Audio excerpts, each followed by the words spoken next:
My wife and I have been doing this thing on for all the Sunday night football games. We usually just like go find a place. Like typically we're kind of snobby about where we go. We want a place that has like the Reddit beer, like the little tap good. room kind of vibe. Yeah. Well, it's got to the problem is some tap rooms they have like one TV and they think it's cute to have one small TV.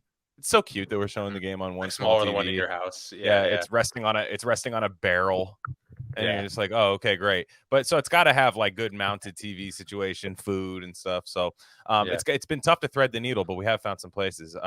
But one time, this was 2 weeks ago, we went to Buffalo Wild Wings. I had never been to Buffalo Wild Wings because I'm a snob. I've never been to one. Yeah. Does it slap? Hi, you know what? If you go in there expecting like, oh, this is gonna be gay, but like you go in there and it's like it's decent. They got good beer. Yeah. It's cheap. Yeah. And they're a official sponsor of the pod. Welcome. No, they're not. Yeah. Enter promo code RC. Tallow they cook in tallow, dude. Do they? Yeah, they do. Yeah. Oh, is that why all the like Ray people on Twitter are always? Oh, I get it. Okay, all right. But anyways, tallow, dude. Yeah. Yeah, got it. Well, no, it's good. It's very good. But we were there, and like they have like this bar area. They have like surrounding TVs. They show UFC fights there at night and stuff. But I was looking at the Sunday night game just had one TV, but CBS from the old from the afternoon broadcast was still on the other TV, like another big TV. So it's like the news. And that was the one that had the audio. Yeah. Jarring. And it was crazy because like we're watching, I believe this was Dolphins Pats that Sunday. And we're watching that game.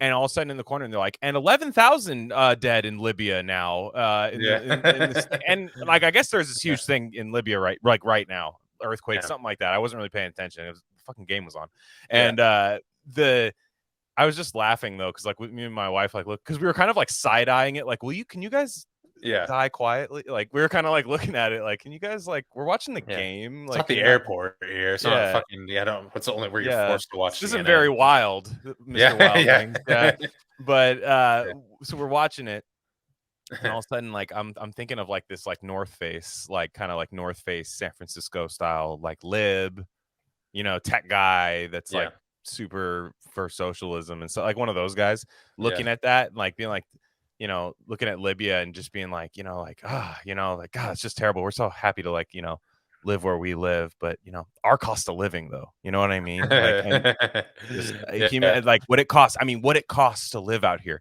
And it's like, I could just see them like looking at like some war torn or, just like dystopian post-apocalyptic Libya, them just like plodding through it and being like, guys, like, you'll never believe it, but capitalism, it's made its way out to us too. Like, we're paying like $1,700 a month for a 1-bedroom. It's brutal.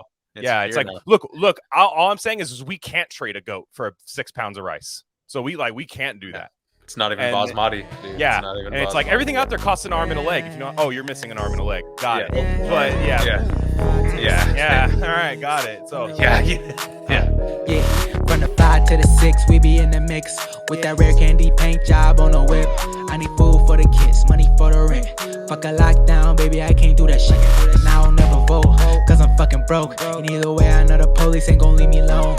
On a plane, about to visit Glen Rock. Need crypto, told me I should bring the Glock with me. So I packed up my piece and I'm sliding. Cause we might get caught up in a riot. Middle finger Trump, middle finger Biden. Fuck a left, fuck a right, is you riding? Know you love to see it, dudes rocking. Ain't no politics, baby, we just talking. From the birds to the bricks, we be in the mix with that rare candy paint job on the whip. Who you with? Goodell's like, all right, we got Frankfurt, we got London, Libya's next on the NFL Europe tour. Dude. He's just like, doing the fucking let's go. And Joe Buck here in Troy. I'm just happy to be out here in Libya. Yeah, Joe. It's war torn, but we're gonna watch a bigger war. This is between the Commanders and Eagles. Yeah. But Troy Aikman, I think they're gonna hit the slant right now. Exactly. Yeah. But no, it's funny. So before I get on, I want to get better at doing this. If you're listening to us somewhere just on audio, once again, appreciate it. Go to our YouTube channel and just press subscribe. I don't care if you guys watch the videos on there or anything. Subscribe on YouTube. That really, we're trying to center the pod on there. At least we're trying to grow it. And obviously we have Substack. Just covered the trial, The Trial, the book, the novel by Franz Kafka. That's the 18th volume of Gain of Fiction on there. So again, if you hop onto our premium feed, you get 18 Gain of Fiction. We're of age now. Yeah, like you said. Yeah. Of age, which that's going to come into play later on this episode. And then also some other we have Coast to Coast, 3 volumes of Coast to Coast, which we need another one, but they're not updating the Art Bell archive. It's pretty sad. Alpha Beta. Yeah, well, that's not on Substack, but that's on YouTube. Yep. And then we have we have a lot of stuff everywhere. So go ahead and check that out. It's rarecandy.substack.com. And I think that's it for that. Let's get this out of the way. So Russell Brand. Been wanting to talk about this for a while. That's right. Where to start? So now I saw today that the UK wants to investigate him. Like, they actually want to see if this could be a criminal case. Russell Brand was accused of non-recent sexual assault. So non-recent, which is totally provable, I'm sure. Yeah. And one of which was supposedly done by, he was 31 and the girl was 16 or something. That's the big one. That's the one that everybody's like, whoa, Russ. That's the one where you sent the limo to the school or shit. Yeah, I think I heard about that. I was just yelling, "Let Russ cook," and I was like, I thought that was Russell Brand, but all the Russes are having a rough couple. I mean, who would you rather be right now, Russell Wilson or Russell Brand? I don't know. Say, dude. It's hard to say. Harvey Dent coin flip, that's honestly always Russell Brand in that situation. Let's be honest. At least Russell Wilson's Rumble channel sucks. It's just like bread footballs and shit. Russell Wilson does have an interesting take before we get into Russell Brand. Russell Wilson, I'd like to explore, because I think I don't know that he's had a concussion. So he's like, I know the answer how to not get concussions, and people are like, yeah, of course. He's just that dumb naturally, dude. That's crazy, dude. But I don't know. I maybe he's had one. Maybe he has. I think he might have had one, but he says apparently there's this hydration method where you can case your brain in a thing of water to not get concussions, which I think there's something there. It's holy water. It's Jesus water that does that. Yeah. Let me see. It's like Russell Wilson concussion water. There is something like that. That's It says, I banged my head during the Packers game in the playoffs, and the next day I was fine. It was the water. Wilson insists the recovery water, quote, works well. And then he had a teammate use the water to heal a knee injury. But what is the water?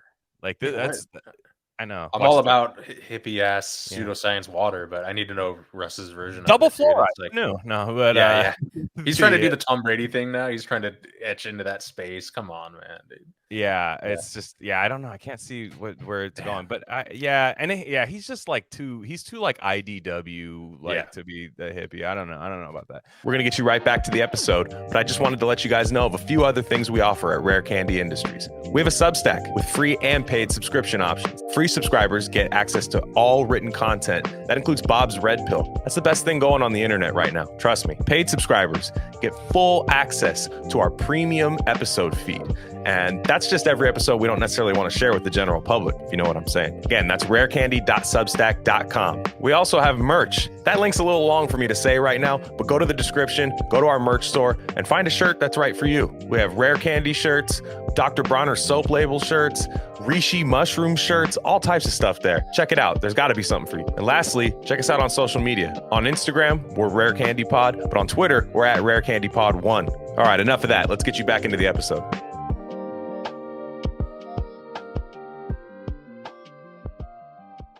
Not trying to scatter this episode, but I just have to say, maybe we could talk about it later. I'm diving deep into the red light therapy that you and your wife for sure got me into. Yep. On the concussion tip, because that's that's supposed to help with that too. So that just made me think of that. But absolutely. Brand, So Russell Brand, he there was a couple of them that came out. One was from 2006, one was from 2013, something like that. I'll tell you right now, I didn't even click on the details. I was just like, the problem is that anytime somebody says sexual assault, it's true and you're done. That's just it. Doesn't matter. Sexual assault doesn't matter when, doesn't matter who said what. People just kind of put you in a folder somewhere and be like, that's in the sexual assault file cabinet. See you later. Like, done. And then some people get rabid and feral and like actually like make it their personality to like just think about consent all day.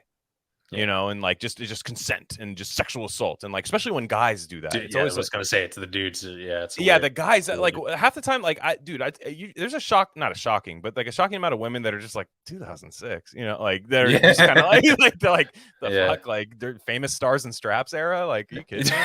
And like they're kind of what? Yeah, like pre Sarah just Marshall pouring Monster Energy drink over over high schoolers and shit. Pre Sarah Marshall, kidding me? Like, and freaking Sarah Marshall. And so, but then like guys are always just like, what? You know what? To me, I just have a zero tolerance policy for sexual assault accusations, and then like you're just like, okay, great. Is there something coming in the mail for you? Is there an award that you get for? Everybody knows it. Everybody knows that type of guy. And every time you're just like, who did you sexually assault? Like, well, because that's always what it is, too. That's the funny thing. They never like that guy. It's and they always did something. They always have like 5 gray area situations that like us who would defend Russell Brand don't have. Boom, dude. I'm saying, dude. That's the thing that always gets me, because we're not even getting to why he's getting smeared right now. Like, why we're just laying the we're doing preseason right now. Yeah, this is just we know the guy. It's like everybody, dude. I've known a couple guys where it's just like they've done that. They got like hardcore. I'm not saying you shouldn't get into Epstein. I just mean like they got like hardcore into Epstein. They got like like they're super like age gappy. Like, dude, like, I mean, I just don't even know what you have in common with a 19-year-old. Like, just these like those type of guys. And like then you find out, like, just through the grapevine, again, rumors, but like usually to me, if you're defending it that hard and you're trying to like push the attention away and stuff, you'll hear like rumors where it's like, yeah, that guy's a fucking weirdo, man. Like, I had to cover my drink up around that guy. Like, just you hear through the grapevine. It tends to happen a lot. But why is Russell Brand? Why? Well, he's just Russell Brand, because that's the lib defense. It's just Russell Brand. No one's trying to take down Russell Brand. Like, what does that accomplish? Like people do that. Like, yeah. And it's crazy because he is a common thread for me through the years.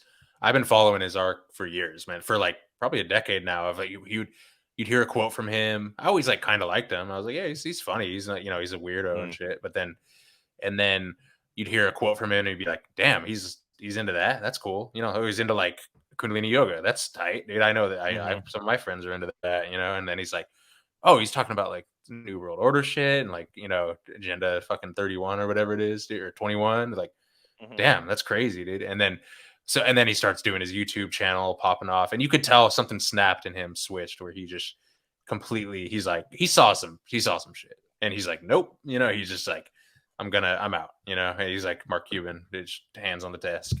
So it's interesting seeing all this reach and him. There's 6 million subscribers now and everything. It's interesting seeing it all blow up and the timing of it all. I don't know. Yeah, when were you clued into like Brand? I to be honest, I've never found him too terribly funny. I enjoy Get Him to the Greek, Sarah Marshall. I never thought of him as the star, but he's definitely essential to the movies. And look, sure, I never thought one way or another of him. I remember when he got married to Katy Perry, like that was a thing, and then all of a sudden, like when COVID was coming out, and we were just looking for anybody that was just similar to us.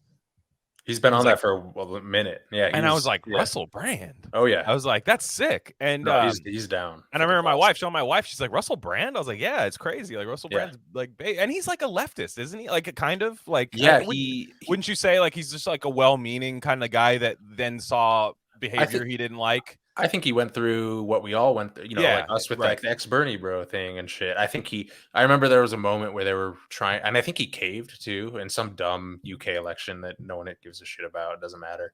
Where they made him do the whole vote blue no matter who kind of thing, their version of it, and you could see he did it. And I remember when I was like, and everyone's like, dude, this sucks. This isn't you. And then ever since then, I think he's been, and then he has like fucking Jordan Peterson and all these bad people on, quote unquote, and which is the ultimate. That's when you're the right wing, far right, QAnon type person and shit. And but he's been on it for a minute though, and but he's functionally, for sure, a leftist, and just on that hype, and a hippie, you know, Kundalini yoga, juice fasts, you know, Yeah. just Hollywood dude. Yeah. So the thing is like, okay, his channel got huge. I knew people at my work were like, hey, you remember that guy from Forgetting Sarah Marshall? Like like I was like, yeah. He's like, oh yeah, like because he, you know, there's a couple guys at my work that are, you know, yeah, they don't follow like fucking Steve Kerr Substack, but they're clued in on some of the COVID Mexicans. stuff. Yeah, Yeah, they are. dude. Yeah, one guy at my work. He was. Cool I can't do the voice. Like I can't do the voice because it's not. He doesn't actually have the voice. It wouldn't be fair. He's more just like American born Carlos Mexican Alomar, guy. dude. Yeah, like a guy. Yeah. A guy. So this guy, he looks as though, if you just picture Al Pacino circa late 70s. Done. But if he didn't act for a living and ate nothing but 7-Eleven hot food, so, and drank like about 3 or 4 tall cans a night, like plus something else. So picture that, little swollen, little, but still like you could tell he's a very funny guy. And he was doing something. We were talking, and he was like, yeah, you know, all of a sudden like something pops up, and he's like, here's the thing, man, Charlie Sheen was crazy, and like, you know what, 2.5 Men was never the same after he left. Like he said it like really seriously. His 2.5 Men was never the same. Because they brought on the Ashton Kutcher, the punk guy, man. It's not the same, man. He's like the chemistry. Shout out Karen Laurie, dude. Yeah, right, true. And and that was really funny. So he ends up he was. That's funny though. Yeah, and which I was always wondering, I'm like, this shit seems subsidized. Like people watch this shit, like those those things you see at the, you know, football commercials, like those shows, like where it's like Mike and Molly, and you're like, just Billy Sardell and Melissa McCarthy or whatever, and you're just like, people watch that. I guess that's the guy. So I found the guy that does. But no, that guy was like, yeah, that guy, man, he's got some cool shit talking about like COVID and the mask and stuff. I'm like, that's sick. Like that's sick. Yeah. And so it was getting around. So people that were saying like Russell Brand, wow, it's a real big fish for a conspiracy to tackle. Ho ho ho. It's like, first off, it didn't take that much effort, because it doesn't take effort. All you have to do is say sexual assault from any year, and you've gotten rid of the guy. Yeah. And like you said, no assassination necessary. There's no, I said that on, that was on the trial Substack episode. You don't need to assassinate people anymore. You don't need to poison them. Like, I mean, you can, like, and look, maybe I wouldn't be shocked if there were some, like, you know, some gray area occasions with Russell Brand in 2006. Like, I wouldn't be surprised. Like sure of it, dude. I don't even think he hides it all that much, but it's very straight. Like, but if Russell Brand was still starring in like Seth Rogen tier comedies, like new Seth Rogen comedies, or if Russell Brand got a haircut and actually took the job instead of John Oliver, because he totally could. If he just cleaned up, he would have totally just been John Oliver. We don't hear about this. Or if we do, it goes away in like 2 days. It doesn't matter, because they're, these guys, all you have to do is just be like, I don't like Trump, and I'm, you know, I don't like anti-vaxxers. He all you have to do is that, and here's $12 that million kind of that's confessing to a priest right there. You've been absolved, you've said your penance, your couple Hail Marys, and you're back. And you're back. Dude. Yeah. But what he did is, like, you look at every article, right? They go through it. It's all the same. CNN, Bloomberg, all these other like things. It's just, oh, here's what happened. It's a non-recent sexual assault case. We've received a number of allegations, sexual offenses committed elsewhere in the country, and we will investigate these. They're all non-recent, but we still want to honor the victim and give them a proper investigation. Also, Russell Brand lately has been doing a YouTube channel with COVID denialism and conspiracy theories. They have to put that in the article, because what that does is that gets people. Pump, dude. It primes the, like, well, no, and what it does is it shit coats everything we stand for, right? Yeah. So like you'll say, oh, well, I mean, I've always thought those anti-vaxxers were weird, but they actually are rapists. Yeah. Like, so I would never believe that stuff. It's a literal psyop. It's designed to equate. But yeah, exactly. No, it's crazy. Yeah, absolutely wild. But inject your 6-month-old with it. Trust the science. Trust the science, because if you don't trust the science, we got some science for you. Yeah, you know, and it's like. Right, and give the victims their fair due. It's like you guys, you know, with Armenian in Backwall with the Duke. Every major scandal has been false, dude. It's like, what are we gonna exactly like I by default now you're gonna have to do extra to prove to me that these are real. And you know what I mean? Oh, by the way, I've been meaning to ask on this topic. Have you heard about Gavin Newsom's son? Like, with the whole. Isn't he trying to dip his toe in the? Well, he's just like Dad, what's up with Rogan? You know, and Gavin's like, oh, here we go, son. You know, yeah. Birds I and knew the you had bees some takes on that. Birds and the bees with his son, like son, fishing pole out there. Yeah. Like, exactly. I wanted to hear your take on this. Yeah, he's got a little fishing pole. Son, take a seat. Next time. You can have a beer if you want. Yeah, yeah. Let's talk. Let's have your first drink and we'll talk about. Just like some National Lampoon's Vacation shit. But he sorry, I just have. And what did he say? He's like, yeah, these mini cults. I have no other word to describe them. These mini cults just take over kids' brains. I'm like, bro, he's like the most popular like interviewer in the world. Yeah.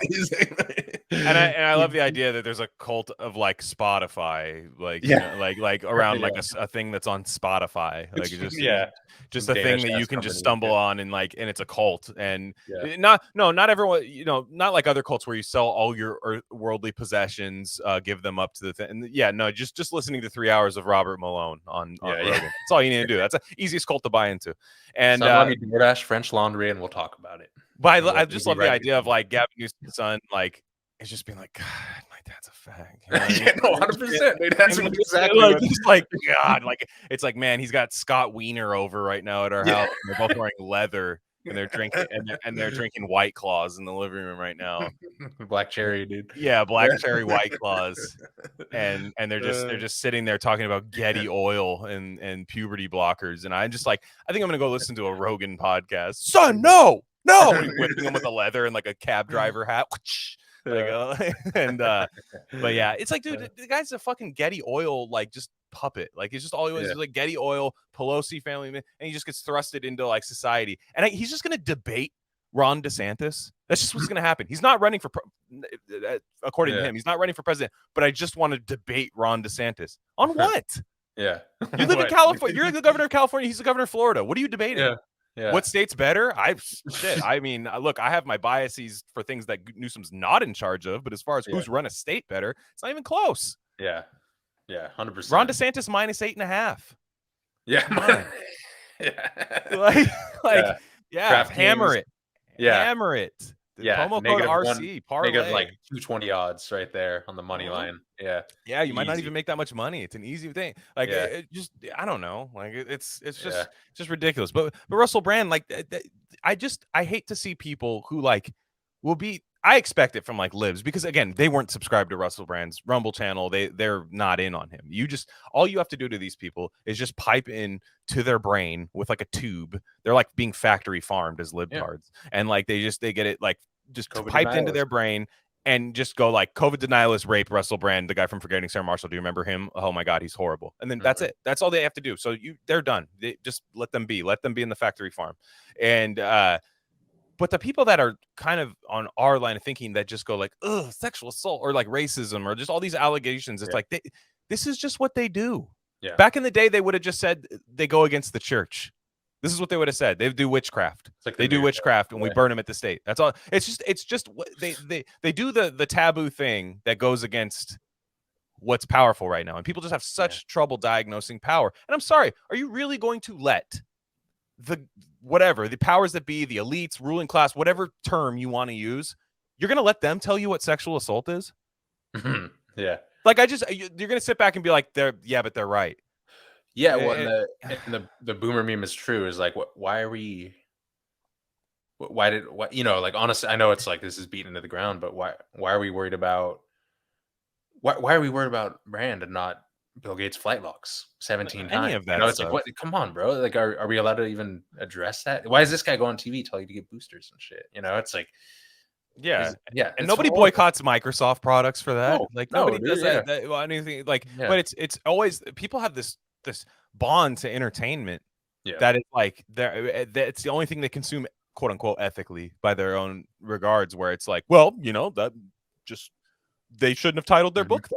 And like, I'm never going to read them again. And it's like, but then you hear about like Coca-Cola just like absolutely slaughtering a bunch of workers like in South America. And they're like, I have no choice. I have to drink Coke Zero. Yeah. So it's like, not saying that you need to even go on that type of holy crusade to purge out. I say, you know how I am. I just enjoy what you enjoy. It's okay to have informed consent for all that kind of stuff. But I just like, to me, I find it weird. Like the people who just that's how easy it is to shake you off somebody, and like it's just like, oh man, I was with Russell Brand till the sexual assault allegations. That's an issue. Like I'm not saying you need to support him and be like he's innocent or anything. It's just like, first off, he shouldn't be like, it's fucking 2006. Like what's the trial gonna be? Well, and like, what's if you don't immediately stroke your chin and go, you know, yeah, that's all it is. What's going? Yeah, that's all. And it's like what you said, when when someone's like a bad dude or whatever, and then all of a sudden it's a jar, like you said, like we talk about all the time, when you see a friend or a family member you haven't heard in a while, it's jar. Or I was talking to my coworkers, and they're like, they bit the whole, and look, like we critique Elon on like a whole other tip, because he's fake, it's not like a real thing. But then I was in this conversation with some of my old coworkers, and they were like, "Oh yeah, did you hear Mark Zuckerberg is the new cool billionaire now because Elon's out?" Dude, I'm like, bro, I'll still take Elon. Dude, I'll still like, what I mean? I'm just like, is this? And they were serious. They were serious. Yeah, and that's my thing. It's like there has to be one. Like there has to be this guy that we like soy face over. Like there has to be this cool billionaire or whatever. And it's just like, dude, no. First off, I remember they hated Zuckerberg. Remember, wasn't Zuckerberg like not censoring enough fucking? But he really was. Actually. Yeah, and he was. I know. Yeah. But they're saying like the 2016 election, that's how Russia got in, was through Facebook or something. I was just like, God, again, these people who came up with this thing wasted taxpayer money to prove that Russiagate was real. These are the people you're allowing to censor, to just be like, wave their little wand, and just be like, well, you did a sexual assault, therefore, bye-bye. Because like that's the thing. He's been accused. It's very Joseph K., the trial. He's been accused, right? He's been accused. Not formally either. There is no government. There might be coming up, but as of now, it's just, hey, this happened. And then all you need is, and I know that the term's been beat to death, and I think it's kind of annoying, but like that woke mob thing, what else do you call it? Like it's this like thing where it's, okay, enough people got mad over one piece of information that they got to where this dude has his whole channel and everything demonetized and stuff over an accusation, right? And like you said, the qualifiers and this, like, hey, I don't like, or I think it's gross, but the whole, even when people they hedge, when they hedge. Yeah, that's the other thing. Yeah, exactly. The whole, like, then even if he skates by on this stuff, which I don't know, I think it's gonna be tough to put him away, like ethically, I should say. I think it's going to be tough to actually like put him in prison for this type of stuff. But like forever, you get the qualifier attached to you, that permanent qualifier. It's like, well, he's obviously a disgusting freaking piece of shit, like how people say that. But it's COVID stuff, could have been. Everyone has to do that now. So then, like, it is the scarlet letter, right? Like it is that scarlet letter, and it's like, I don't know, man. To me, it's. You don't want to be the person. You don't want to be the person that's, oh man, are you like defending rape? Do you just compulsively think that women lie all the time? I'm like, no, I don't. And and no, I don't. Yeah. Sorry, I lost connection there. But yeah, I'm back now. But no, I don't. But it's like, it's clearly like somebody buried that back in the day, right? If that's the case, if it's true, somebody buried it back then when he was doing his Get Him to the Greek, forgetting Sarah Marshall. Perhaps he did. And I know he was bigger in the UK at the time. He was kind of a bigger name and stuff, but somebody buried that. The timing of the release of allegations, that's what you need to be wary of. Why didn't this occur? I never get the whole thing. Like it takes years and it takes lots of courage for people to come. I never really understood that. I'm not even saying that's like not true or wrong in some cases, but I'm just, why didn't this happen at like, he's way less famous now than he was during like, right, like Hollywood wise. Yeah, 100%. Yeah. What, it was on YouTube. Wow. It's like, versus like in actual like movie productions and shit. So it's just, I don't get it. It's interesting to me. Yeah, it's very clear what's happening. I'm just picturing somebody going on Rumble and just being like, wait a second, that guy raped me. Yeah, like, it's just like, what? No, like, exactly. It's like that like, I'm just, it's, look, whether it's true or not, I don't care to debate that. I just know the timing of it is always when you're doing something that they don't lie. I mean, it's like, have you ever seen the movie called The Insider? It was a very big movie from the late 90s. Michael Mann, Russell Crowe, Al Pacino. It's about the guy it's off a real story and Twitter probably hates this movie because it's about a guy who blew the whistle on Big Tobacco. He was one of their scientists. Oh, I've heard. Yeah, I've heard of that. Yeah. So, Mhm. yeah, totally not based. But Hestia, dude. yeah, exactly. And he started Hestia cigarettes.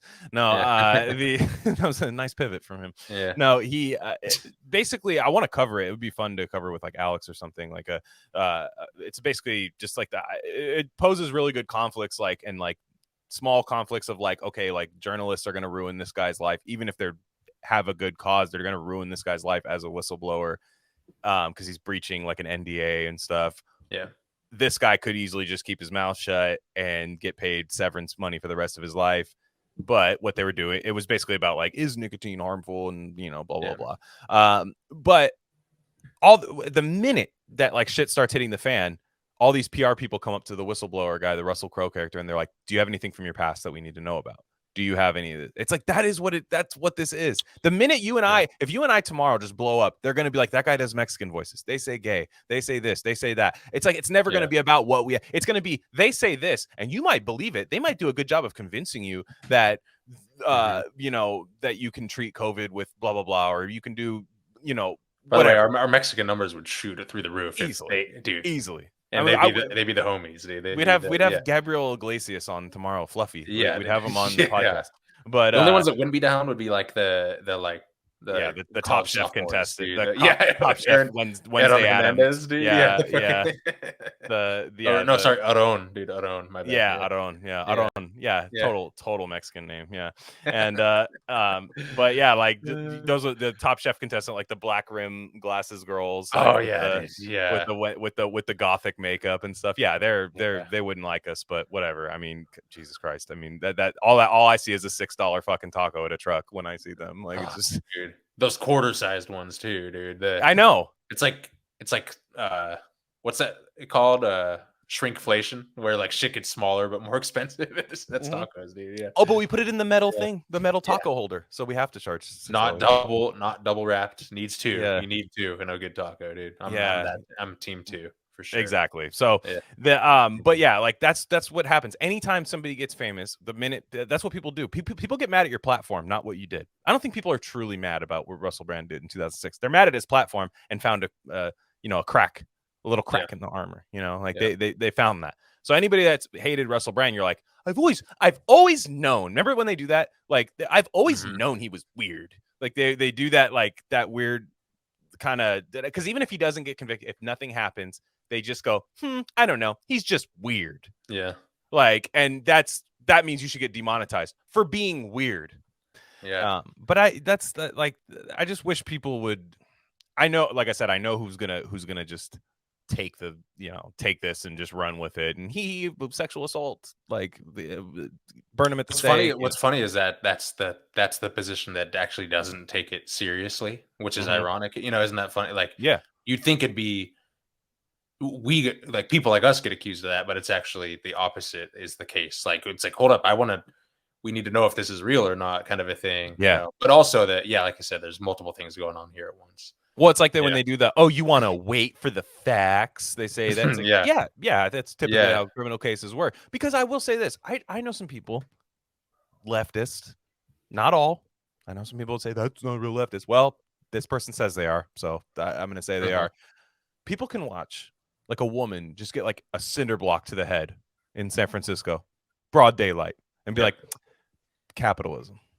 Yep. And then with like rape, it's like the accusation is like death penalty. Yeah. Celebrity rape from celebrity quote unquote rape from 15 years ago or whatever. Like that accusation alone, you should not be able to walk the streets freely ever again. But if it's caught on like this weird Orwellian camera that like a guy, let's just say a guy, just comes up and just clubs somebody in the head in broad daylight, they're like, oh, well, the person that died was a landlord. So exactly. It's like there's just no ethics or morals to any of this stuff. It's like I'm tired of like people always want to like bend the knee. That's the thing is sexual assault and racism are the thing you just like you don't want to argue because then you're accused of being like like you just kind of you kind of trying to go back to the old days. It's like kind of like I kind of am now because it's just this is horse shit. Yeah.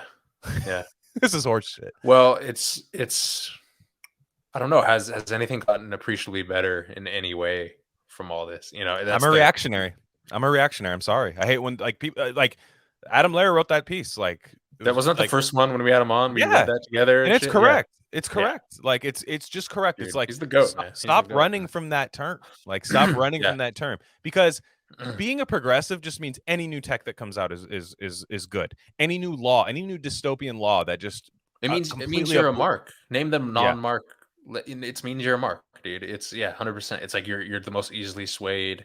You know, it's look at COVID. I'm sorry to all harp of that on stuff. it, but it's all of that stuff. mRNA.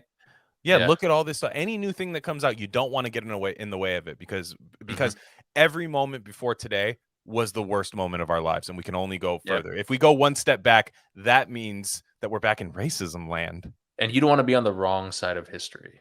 No, that's the not other at thing. all. The wrong side of history that we rewrote. Well, what's funny is I was thinking about that. Yeah, exactly. Oh, we drew look at that. It's like gerrymandering, like states and shit. No, I read Dissolving Illusions. I'm on the right side of history. Yeah. That's what I'm saying. It's like they say it in a different way, because none of us want to be on the wrong side of history. Like no one wants to be, but the way they mean it is in a different way. What I realize is they mean it by like the court of public opinion and like being popular or not. You know. And the way I always naively thought they meant, until I wised up, was like, oh, I actually thought it was like a principled thing. You know, like there are things I agree with and be on different people's sides based on the principles that I hold that do evolve over time. And so I'm not saying it's always static or whatever, but by definition, the principles, they things you cherish and are kind of like bedrocked in, right?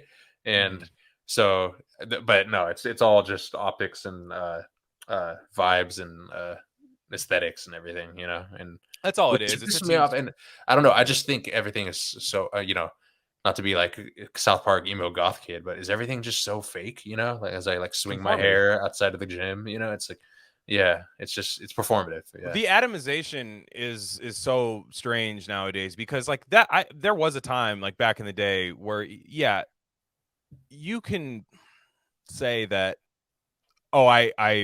you could tell amongst your friends, right? Because you were in like a more localized friend group. This is pre 2010 or whatever. More localized friend group. You'd be like, hey, that's Russell Branson's like bullshit, huh? And like you might even get in an argument, but at least you know the person you're arguing with, and like you're like, look, you're an idiot, or like, hey, maybe you're right, or you know, words might be said, but the next day, especially with guys, like it's fine, no big deal. But like nowadays, you got to make sure that this person in Tulsa, Oklahoma, that has like a Ukraine flag agrees with you, and you don't want to piss them off.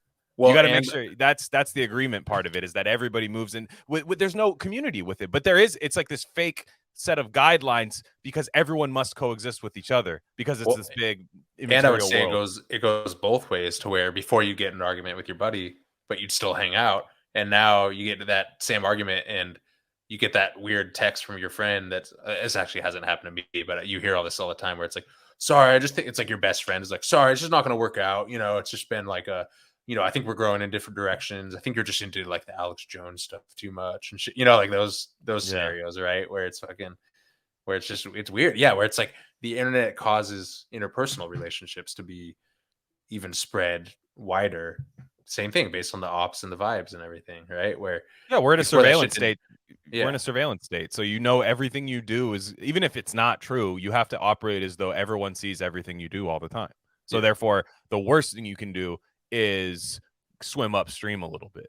Like even if you're right, like the worst thing you can do is just be like, well, I mean, and I'm saying the worst thing you can do, I don't believe this, but like the worst thing you can do to a lot of people, because is to just go against the grain just a little bit on something like a taboo as like sexual assault or anything like that, not recognizing power dynamics. Like, I'm sorry, people talk about the power dynamics between Russell Brand and whatever victim X. It's like, no, look at the company trying to take down Russell Brand. There's a power dynamic. Like, so yeah, it's weird. And like David from Agitator, he said somebody else said this, but since I heard it from him and don't remember the name, he said this. Yeah. Wokeness is just politeness, right? Like, to a lot of people, it's kind of just like, it's kind of just like, you know, taking the napkin, putting across your, like, not putting your elbows on the table and like stuff like that. It's this thing where it's like, yeah, like you might disagree with that, but it's like, are you really gonna like bring that up? You know, you're really gonna be that guy? Like, don't be that guy. It's not polite to think that way. But people are so understimulated that becomes like their ultimate activity, like to just like police that. All right. Just in the same way, like you might leave a dinner party and then like talk shit with your girl about a bunch of all that, you know, about a bunch of people at the table and stuff, like, but people will just do that on the internet because they don't even have somebody to talk to half the time. That's real. And they'll just broadcast like, hey, can you believe this person? Yeah. And it's like, okay. Yeah. Like remember when we used to be human beings? Like, just remember when it wasn't just this algorithm that was set off where you hear the word sexual assault and then it goes 10001 coding, demonetize him. Like, remember that? Because that wasn't that long ago.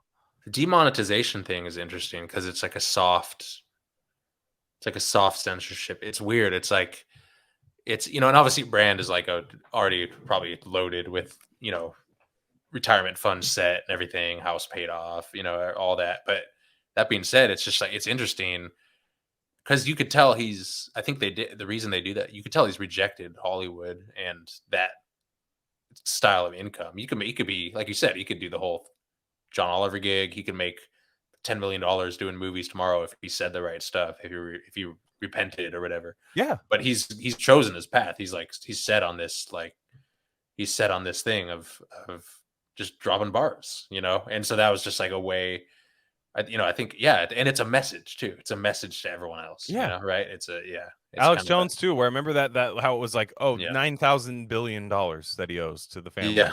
It's like, oh, great. Yeah, that's what it is. Like, go ahead, guys. Go ahead and try to make a career out of that little thing that you guys are doing, aka finding the truth, or at least like, that's the thing, is like, at the very worst, consider these guys a contrarian, right? Which is also another word where people, I get bad contrarians. I understand, like, I know them, they're annoying, but like, if your little cathedral that you're building can't stand up to one contrarian without like draconian censorship rules, exactly, you're not right. You're not correct. Like, that's what I mean. So it's like, we need contrarians in the world. So even I think Russell Brand's correct on a lot of the stuff that he says and on his channel and all that stuff. But like, even if I was just kind of wading the waters, I'd be like, well, that's kind of how science works, is you need that guy and you need to prove him wrong, not by just sweeping his stuff off the internet because it's so wrong. You know, like, that's not why stuff gets censored on the internet. It's not censored for being wrong. It's censored for being impolite. You know, like, it's and that's the thing. Like, people go, it's a private company. It's a private company. It's a private company. Like, they shove that back in your face as though, since you're not a leftist, like, well, that was a thing. That was like a thing. That was like, they ironically were saying that for the longest time as like a quote unquote own of the libertarians or whatever, because that was their thing, is like, private company can do whatever they want, right? That's like that was like the libertarian value or whatever. But then somehow and I knew this was going to happen too. I'm sure you did too, where it stopped being ironic and it became their party line.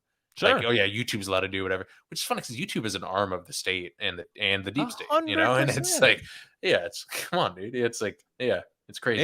If you've sequestered everybody, or at least, look, they did this forcefully for a while, especially in states like California. If you kind of sequester everybody to the internet immaterial world and then start censoring the thing that anybody who wants to communicate on in the immaterial world, aka the internet, that's an arm of the state. Like, I'm sorry, like, it wouldn't, Russell Brand being censored, he has over 6 million subscribers or whatever. Like, that wouldn't, that means it's popular. That means the free market has decided.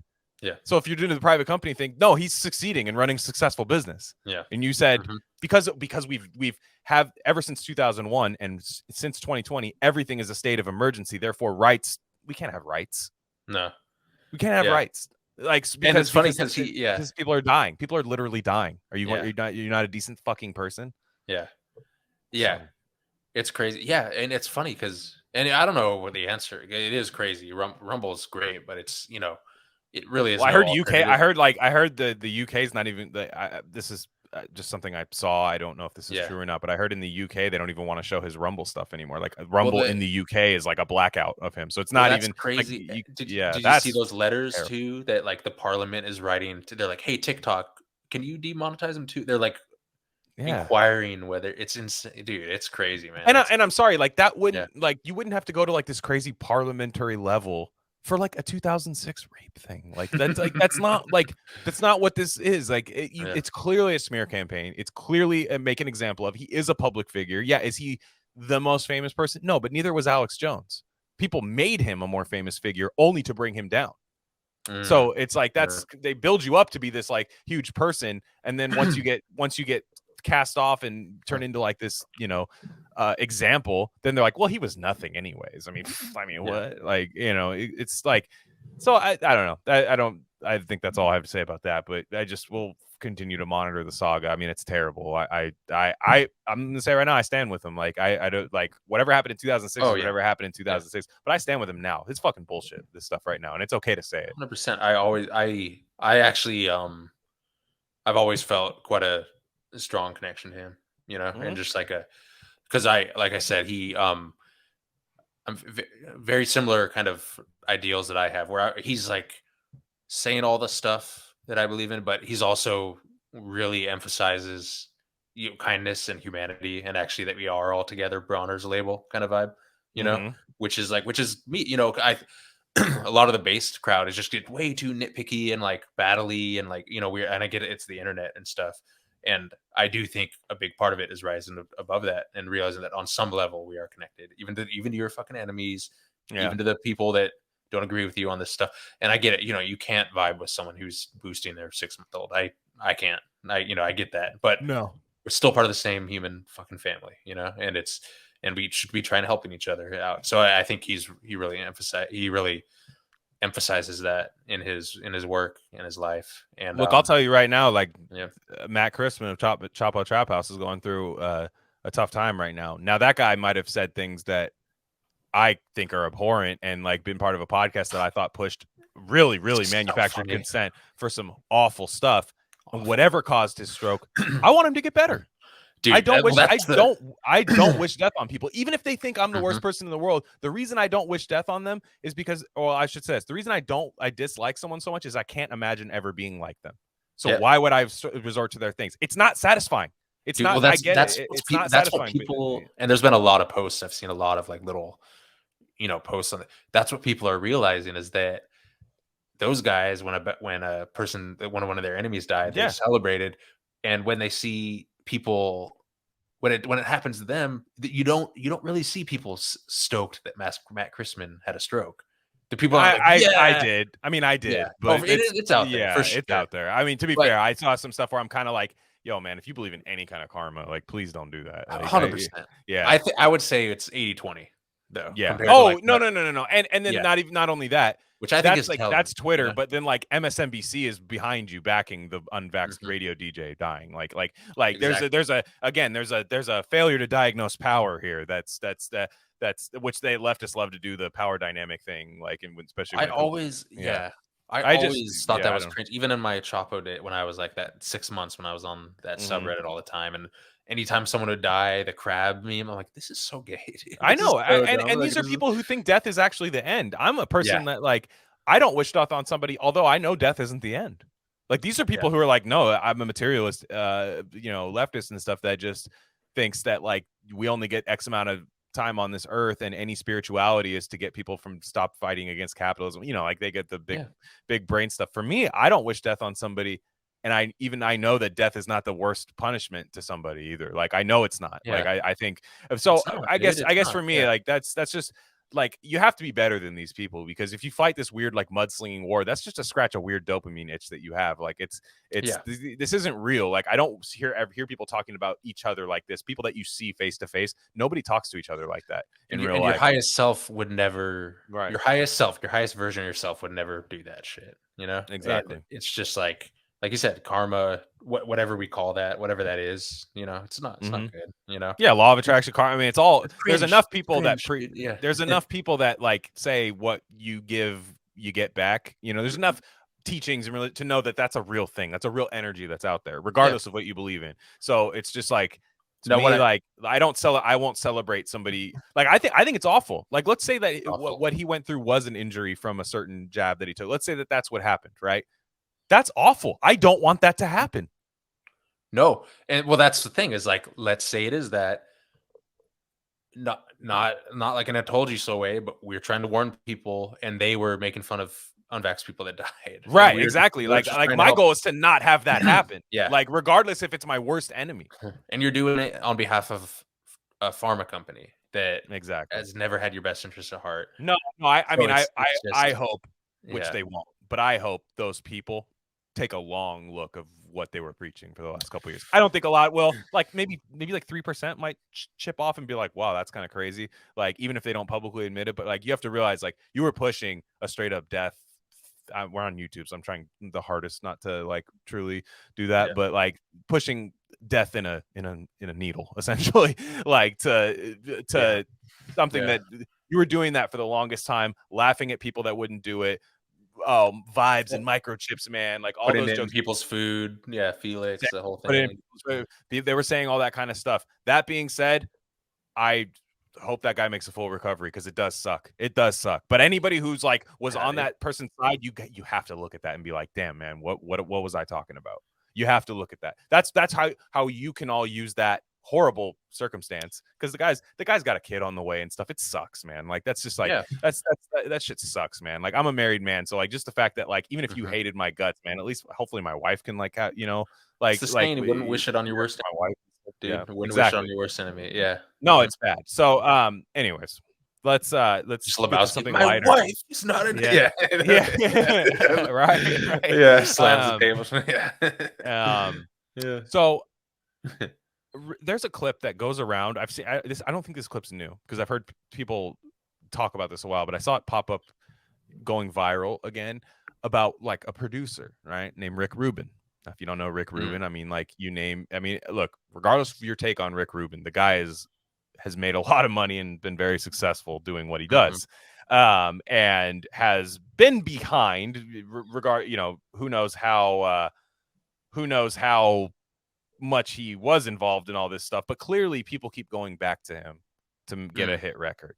It does happen. He was there for the advent of hip hop to become mainstream. Red Hot Chili Peppers, like a lot of these people had gone to him to get their hit record, right? So there is a market for them. But there's a clip with him talking to Anderson Cooper on CNN that has people just all riled up, and I can't figure out why. I'll play it for you guys.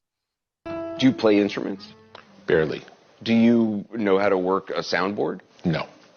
I have no technical ability, and I know nothing about music. You must know something. Well, I know what I like and what I don't like, and I'm decisive about what I like and what I don't like. So what are you being paid for? The confidence that I have in my taste and my ability to express what I feel has proven helpful for artists. So, like, first off, that's what a producer does. I just hope everybody knows that. Like, yeah, you can go George Martin with the Beatles. Yeah, he'll play like a little key solo, like there's people that are definitely more musically skilled than Rick Rubin.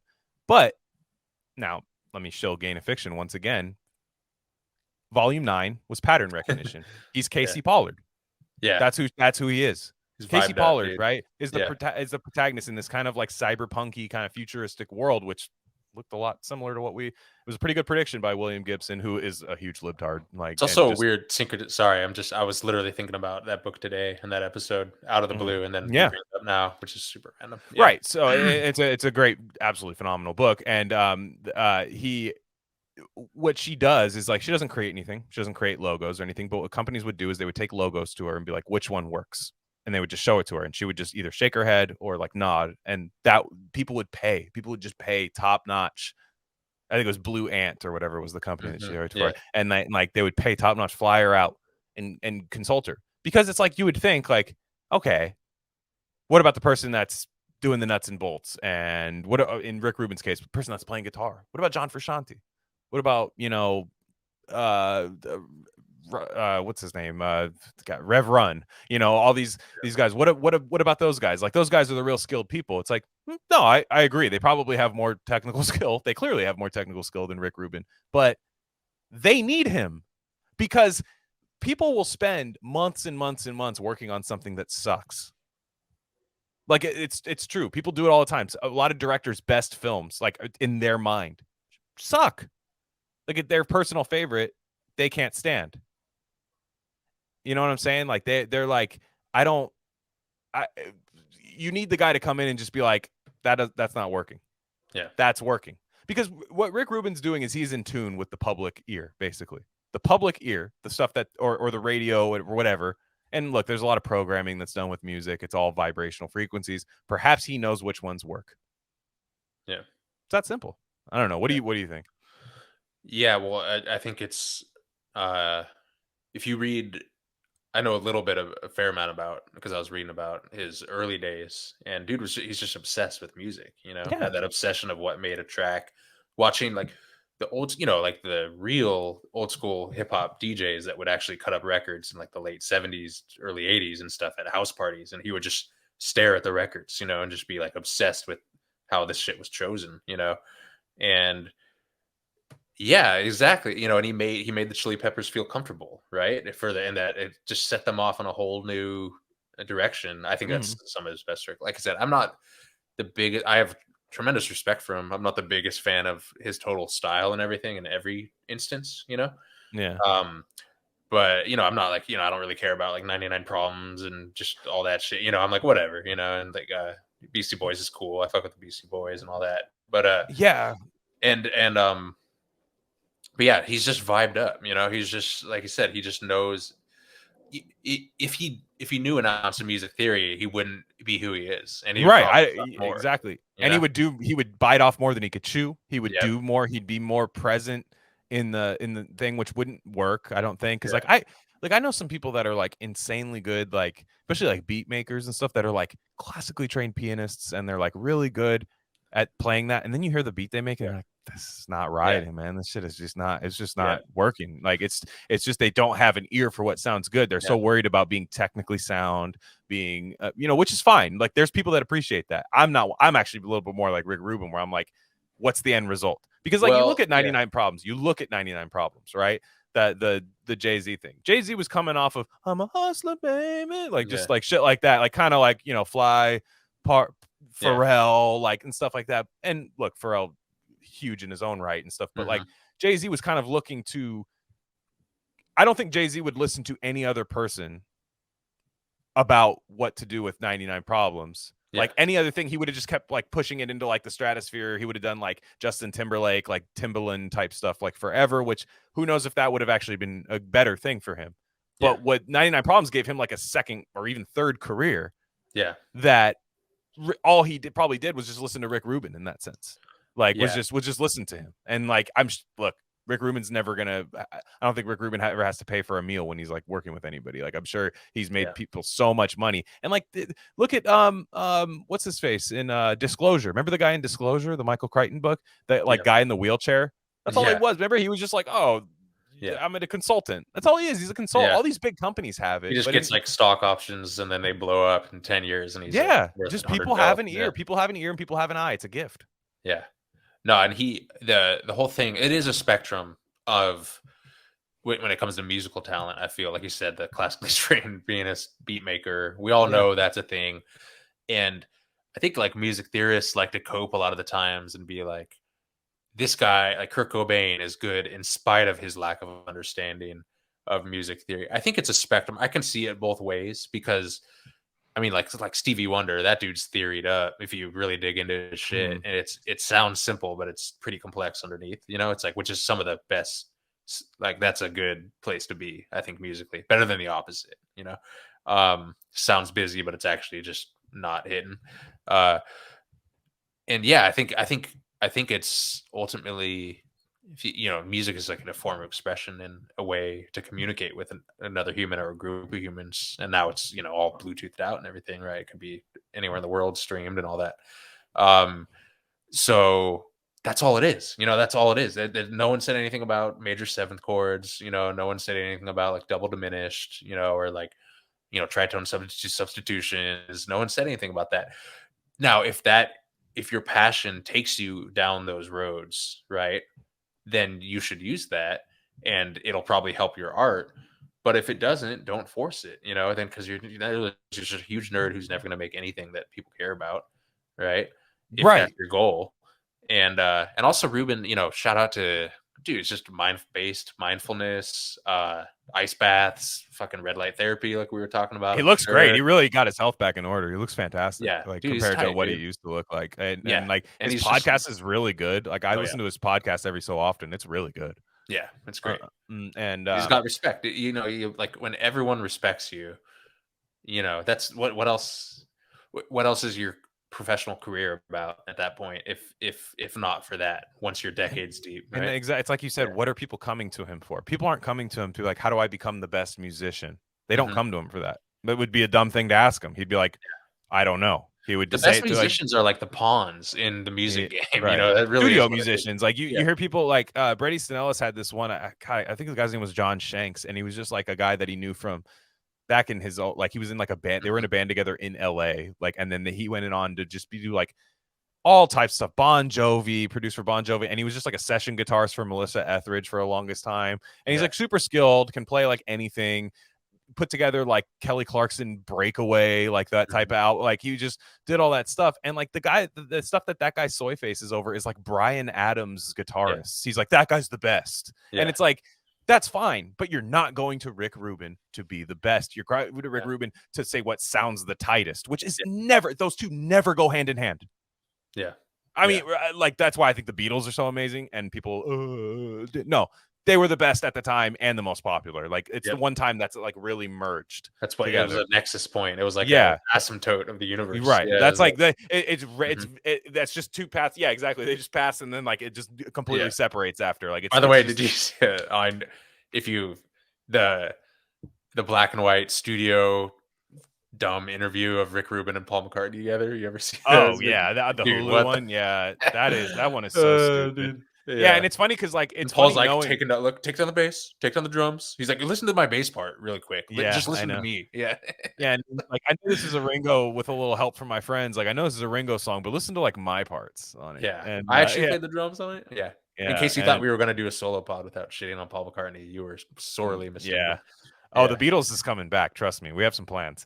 It's going to be some huge crossover stuff with the Beatles coming up. But anyways, last thing I wanted to talk about today was something that our friend Jeremy Lafredo posted today. Jeremy was on the last episode.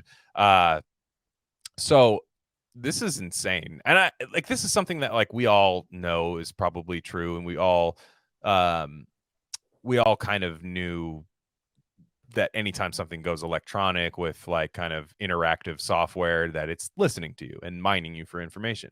But it's official. This is from foundation.mozilla.org. Remember Mozilla? It's official. Cars are the worst product category we have ever reviewed for privacy. So basically, car makers have been bragging about their cars being computers on wheels for years to promote their advanced features. However, the conversation about what driving a computer means for its occupants' privacy hasn't really caught up. While we worried that our doorbells and watches that are connected to the internet might be spying on us, they are.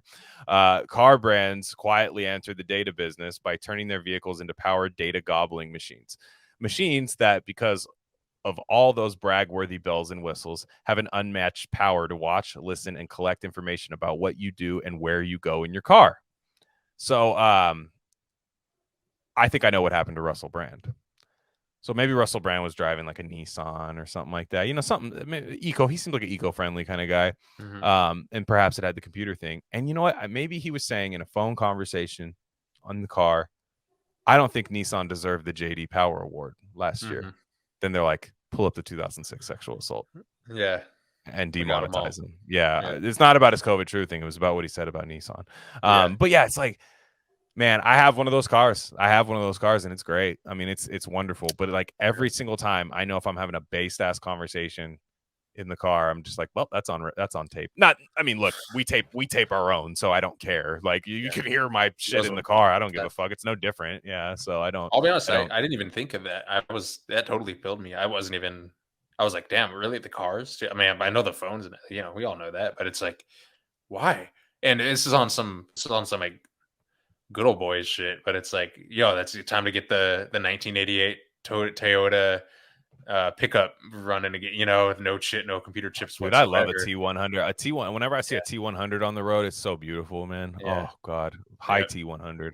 Yeah, And exactly. I think T level 1000, dude. Yeah. Terminator. Nanograms per deciliter, dude, all day. And there's a but the thing is though, is I never understood the door. I like, look, I guess I do understand doorbell cameras, like people get their Amazon packages stolen and stuff, but like that's the one for me. It's like, that's your house. You know, like, because I remember like Alexa, like my mom was she loves the Alexa. Boomers love Alexa. And far and away on our YouTube thing, we had a Whitney Webb video kind of blow up, like a clip about, and there's part of it where I said boomers just are obsessed with like the new technology because they were memed into it by not wanting to be like made fun of by their kids for not knowing how to use anything and stuff. So then they therefore like have every new update of everything. Yeah, and now we don't know how to use it. We're like, what? They're teaching us. Like, what the tables have turned. Yeah, the tables have turned. Yeah, but there was a lot of people that were like, I'm a boomer.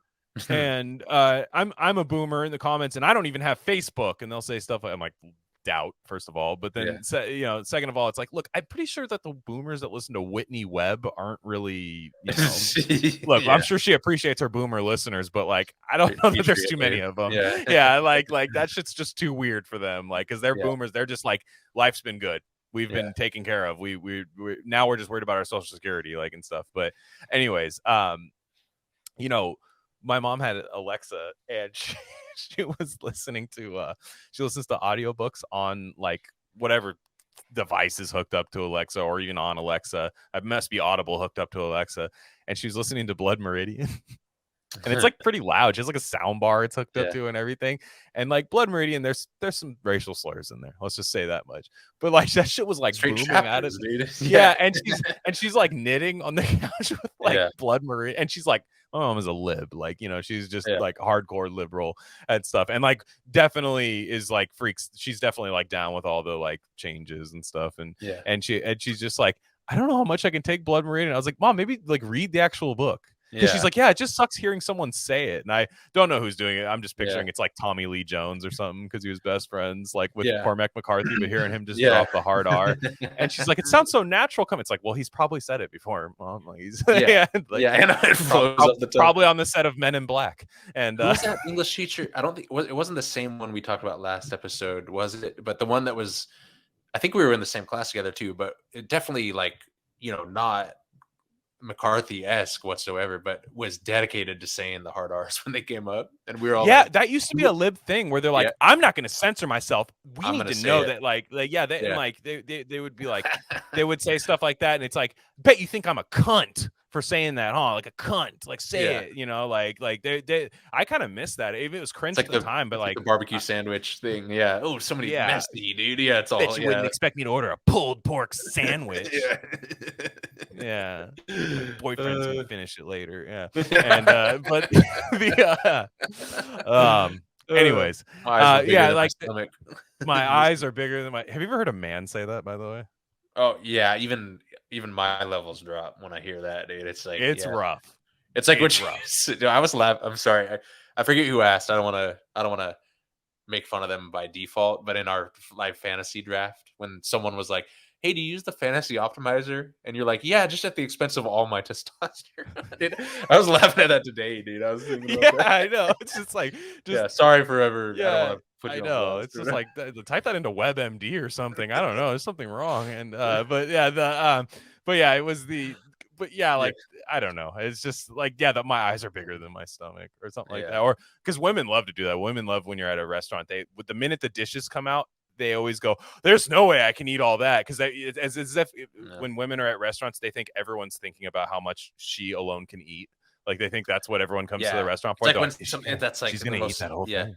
Yeah, it's like when something embarrassing happens to you, but no one cares, but you think everyone does. That's what it always is like for that scenario. If Joseph K. in the trial was a woman, it would just be about like thinking everyone notices how much they eat in private. How many onion rings he finished out of your 12? You ever catch a woman at the fridge just like shoveling food, and they fucking look at you like a raccoon. They look at you like a raccoon at a dumpster.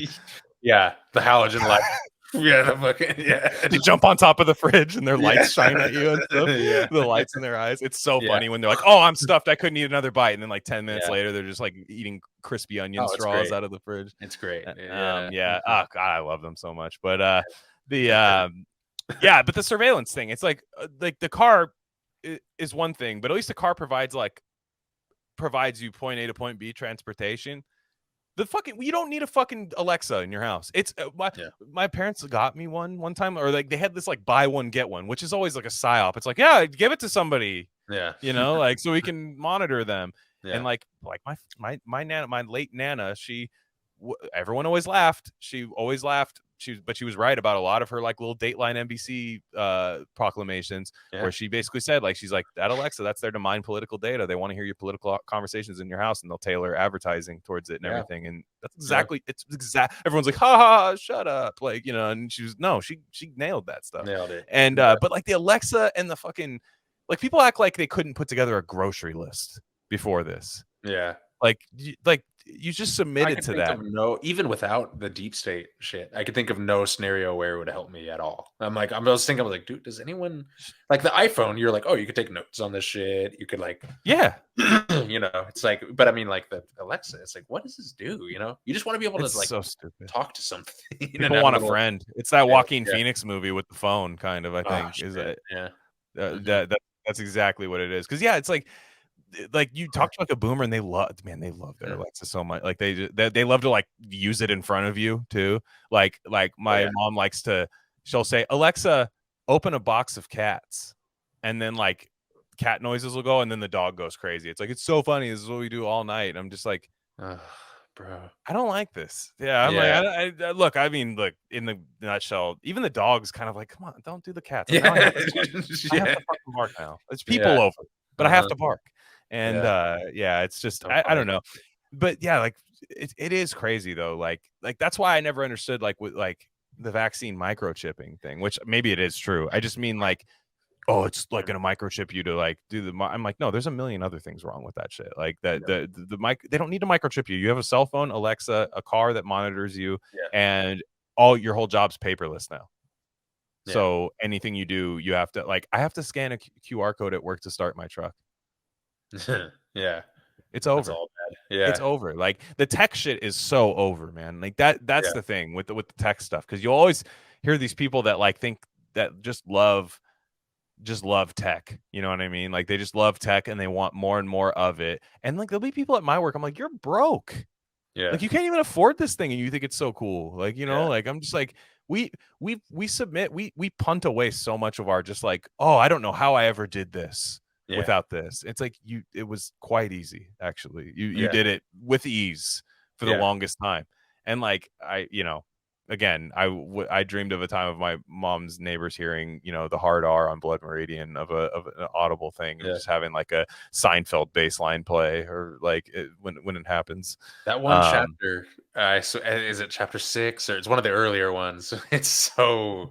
I haven't read it yet. I'm excited. I need to. You're gonna die in this chapter, man. Yeah, I'm excited. It's great. Yeah, well, I won't reveal it. Yeah. Well, I know what it is. It's on the list. It's on the list. Yeah. No, definitely. Yeah. It's on the list.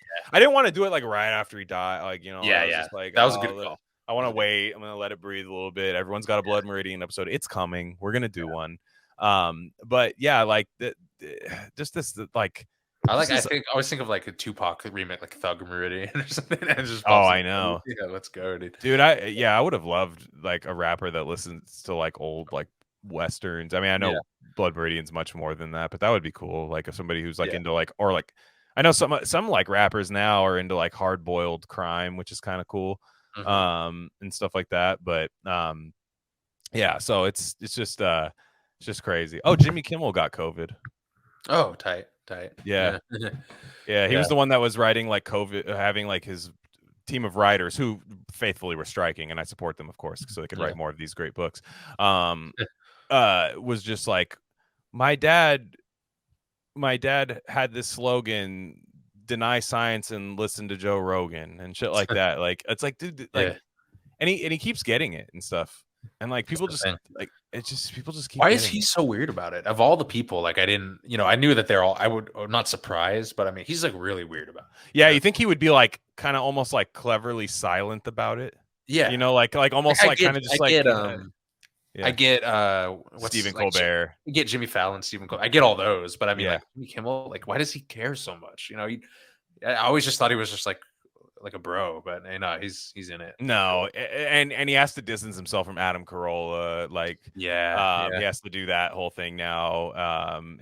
But the funniest thing is just like is he, because like the writer, he started like a podcast with Stephen Colbert, John Oliver, and then the other one. It's just ridiculous. Yeah. Like it was rotation. I think it was called like Strike Force 5 or something like that.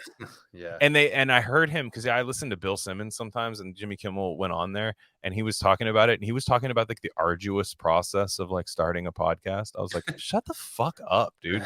He was like, oh, and just having the time together, and like, and it's like, and John loves it. Steven, I don't think likes it. And we're really just like, it's just so tough, man. Like, I'm just like, shut the fuck up, dude. Like, yeah. Well, it probably is hard for those guys to do it because they're so it doesn't come naturally to them, and they probably have so many people like magnifying glass their every word and like Audacity clipping it in Pro Tools and shit, and stuff. So for that probably is a nightmare, but like it's because it's done the wrong way. Exactly.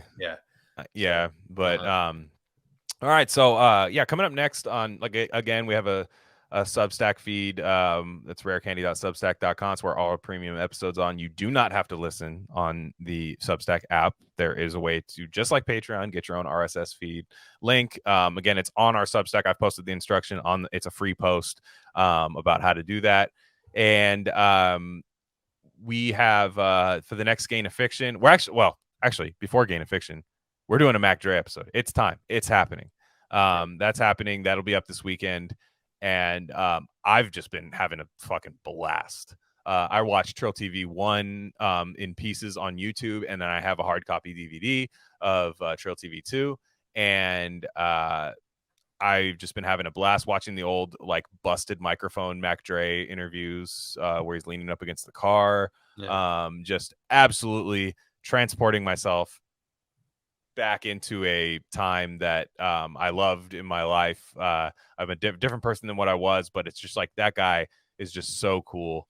And if you're not into Mac Dre, if you're on our Substack feed, you're like, I'm paying for the books and this shit. Like, no, trust me, this will be the single cell organism. If you believe in evolution, this will be the single celled organism that started the Rare Candy podcast. 100%. Like it stems from him. Like it's the humor stems from him. The quickness, it's just you'll hear. I think you'll listen to him and hear a lot of what we do, which in it. And that's coming this weekend. I have a feeling that's going to be a long one. There's no way we're going to be able to do a tight hour on Mac Dre. I mean, it's just going to be too good. And I've been catching up on some of the lore, some of the snitching lore, and the like who killed him and stuff like that. So that was interesting. I know Truanon did an episode on that, but it's like, come on.